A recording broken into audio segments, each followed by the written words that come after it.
Bismillahirrahmanirrahim. Kisah Abdullah bin Mubarak dengan wanita pemakan bangkai. Dikisahkan ada seorang waliullah yang masyhur, yaitu Abdullah bin Mubarak, yang kala itu ia sedang dalam perjalanan ke Mekah untuk melaksanakan ibadah haji. Dalam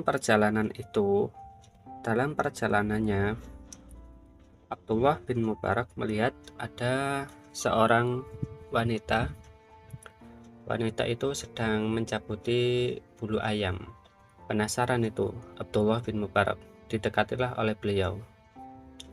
Ketika semakin dekat, beliau memperhatikan wanita itu ternyata sedang mencabuti bulu ayam yang telah menjadi bangkai di tempat sampah. Kemudian Abdullah bin Mubarak mencoba menegur wanita tersebut. Beliau berkata, "Wahai hamba Allah, ini adalah bangkai. Ayam ini telah menjadi bangkai. Allah mengharamkan untuk memakan bangkai." Kemudian wanita itu pun melihat Abdullah bin Mubarak. Wanita itu menjawab, "Bangkai ini halal untukku, haram untukmu." Sontak jawaban itu membuat Abdullah bin Mubarak terkejut. Ia membatin, oh ternyata wanita ini mengerti hukum aturan Allah. Tapi kok ada yang aneh, halal bagimu, halal bagiku, haram bagimu. Kemudian Abdullah bin Mubarak pun bertanya, "Apa maksudmu haram bagiku, halal bagimu?" Kemudian wanita tersebut menjelaskan, "Iya, sudah 3 hari ini aku dan anak-anakku belum makan apa-apa, hanya ada bangkai ini." Jawaban itu membuat Abdullah terdiam, terenyuh hatinya seperti tertusuk-tusuk. Ia kemudian pamit meninggalkan wanita itu. Jadi beliau tidak melanjutkan perjalanannya untuk haji ke Mekah. Ia tunda sebentar, ia pulang. Tak lama kemudian beliau kembali mendatangi wanita itu. Diketuklah itu pintunya. "Assalamualaikum." Dibukalah itu pintu sama wanita. "Ya, ada apa tuan?" kata wanita tersebut. Abdullah bin Mubarak datang menemui wanita itu dengan membawa seekor keledai, yang mana seekor keledai tadi membawa banyak perbekalan. Kemudian keledai tadi beserta perbekalan tadi diserahkan kepada wanita tadi. "Wahai hamba Allah, ini terimalah perbekalan ini beserta keledainya." Wanita itu pun terharu diterima olehnya. Setelah diterima, kemudian Abdullah bin Mubarak pamitan untuk melanjutkan perjalanannya kembali menuju kota Mekah untuk berhaji. Dia berjalan, tapi dia baru menyadari bahwa waktu haji telah lewat. Yang kemudian Abdullah bin Mubarak memutuskan, "Oke lah, kalau gagal seperti ini, gagal haji, saya akan berdiam dulu di kota Kufah." Setelah itu, ia berencana untuk kembali ke kota asalnya. Beberapa waktu pun berlalu dan Abdullah bin Mubarak bersiap-siap untuk kembali pulang ke tempat asalnya.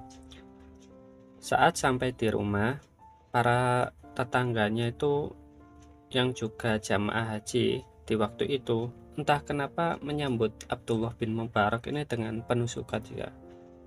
"Ahlan wa sahlan Abdullah bin Mubarak, mabruk, mabruk, mabrur, mabrur," gitu kan. Abdullah bin Mubarak ya bingung.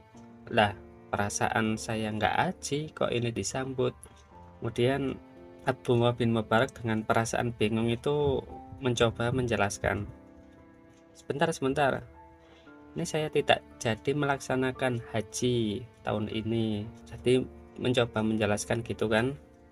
saya tidak haji, saya tidak jadi melaksanakan ibadah haji karena suatu hal bla bla bla bla.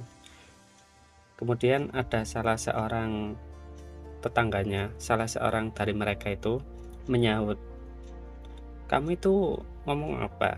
Apa yang kamu katakan itu? Bukankah saat itu aku menitipkan uangku kepadamu ketika ibadah haji itu, ketika ibadah haji kemarin dan mengambilnya di waktu kita di Arafah?" Nah, mendengar itu Abdullah bin Mubarak semakin bingung. Lah, kapan di Arafah? Lawang saya belum sampai ke Mekah kok, pikirnya. Sebelum sempat menanggapi ucapan tetangganya itu, ada lelaki lain yang juga berkata kepada Abdullah bin Mubarak. Ia berkata, "Benar, bukankah kita di sana bersama dan kau membelikanku ini dan itu?" Abdullah bin Mubarak pun terheran-heran. Akhirnya di waktu malam, Abdullah bin Mubarak ketika tidur, beliau bermimpi ditatangi oleh seorang lelaki yang ini juga menjadi jawaban dari apa yang membuatnya bingung dengan ucapan-ucapan tetangganya tadi. Ditatangi oleh seorang laki-laki itu berkata, "Wahai Abdullah, sesungguhnya Allah telah menerima sedekahmu kepada wanita itu, dan Allah telah mengutuskan seorang malaikat untuk menjelma menjadi dirimu menunaikan ibadah haji untukmu." Masya Allah. Ada sebuah nasihat dari Rasulullah kepada Sayyidina Ali. "Ya Ali, inna awliya Allah ta'ala lam yanalu sa'ata rahmatillahi wa ridwanihi bikasratil ibadati, walakin naluha bisakhawatin nafsi wal istihanati bid dunya." Wahai Ali, sesungguhnya para wali Allah itu tidak memperoleh kelapangan rahmat dan ridho Allah lantaran banyaknya ibadah yang mereka lakukan. Akan tetapi mereka memperoleh rahmat dan ridho itu lantaran kedermawanan hati mereka dan sikap mereka yang meremehkan harta dunia. Wallahu a'lam bishawab.